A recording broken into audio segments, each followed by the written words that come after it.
So are dating apps healthy for Gen Z and can we make a case for them? Can we make a case for them? Okay. I think yes, we can make a case for them. As far as the healthy, as with any other technology, it has to do with the way in which we're using it. So I think we'll just go with Aristotle and everything in moderation. With the dating apps, what has happened is it is taken away from a culture of interaction, of meeting, of communicating, and we're reducing people to a two-dimensional version of themselves, which is the photo that gets swiped on. And there's kind of this game. So what had happened pre, dating apps, pre interwebs and all that stuff, chances are whoever you were going to marry or who you were going to be with was somebody that you knew from your inner circle. You had been set up by your friends, by your religious organization. Maybe you met at university or your family. So you were connected somehow to whoever it was that you were dating and going to marry. Then what happened with the internet is that that's no longer the case, which means that you can meet somebody that you have absolutely no connection to whatsoever. You don't have any people in common at all. Now, one of the good things about it is it allows people to go outside of their circle for dating. And what has happened over the years is that people don't when they're dating or they're in relationships, and this is friendships as well, the glue isn't necessarily ethnicity, geography, even economic bracket. It's not even first language or religion. That's not the glue that it used to be. The glue is similar interests. That's what'll connect people together. So, for example, in university, you can have two students from different areas of the country that have completely different upbringings, but then they're together in, let's say, a psychology class, and then they have to do a group project, and then they become lifelong friends, or maybe even more than that after that. And what was it? It was the common interest in the working together that brought them together. So, that being said, the advantage to dating apps is that you have a chance to get outside of your circle. You get to be with people that you wouldn't have otherwise met. And that's a really beautiful thing. The problem also is that you've seen people be very rude, very crass, hypersexualized, saying awful things to each other because there is no social cost. So when you were dating somebody, when there was a connection with family and community, you would not be so cruel to somebody because there would be a social cost. Everybody knows that person. You have a connection. Now people are interacting who have no connection whatsoever and are being really cruel. And it's because there's no social cost to that whatsoever. So I think that we want to be very careful about reducing another human being to just a picture, a thing, a fantasy, fetishizing somebody, let's see, based on their ethnicity or something like that. That's one of the conundrums that's happening.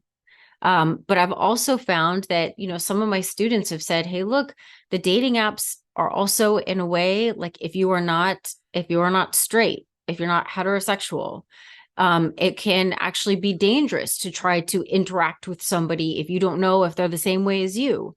And a safety measure would be through the dating app where you can just go ahead and find somebody who is into the same things that you are or has the same orientation as you do.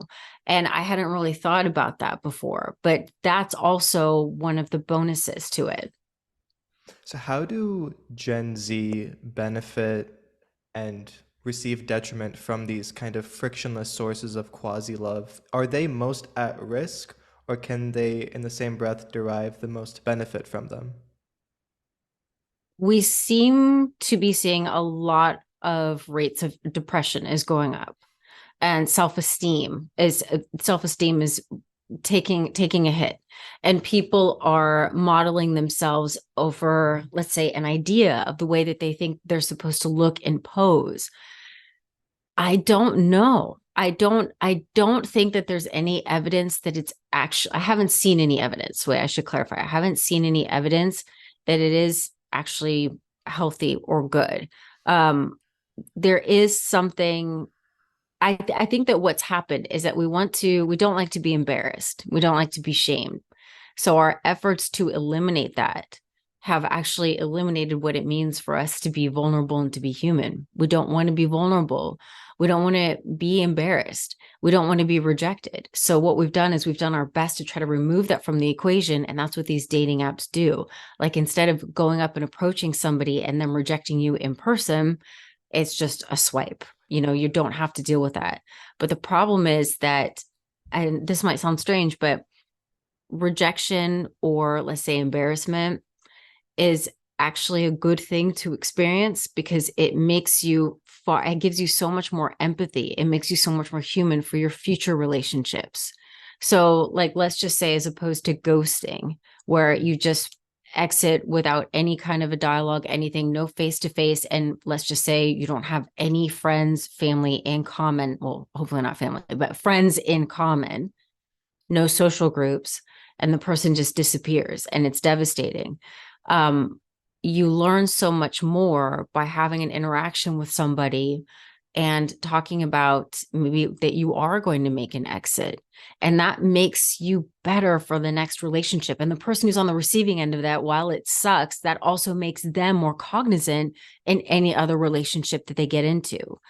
The other thing I want to say is that it's important to go ahead and mourn the loss of a relationship or even a crush.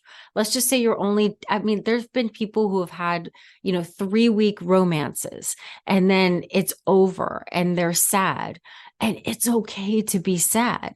But with the dating app culture, what people will say is just get on your phone and swipe, swipe, swipe. Just get back on it. You're not even allowed to mourn the person. Like you're not supposed to. And I say, hey, look, somebody broke your heart. You go ahead, listen to a few sad songs, get that ice cream, and do a Netflix binge, and then resurface in a few days. But give yourself that time.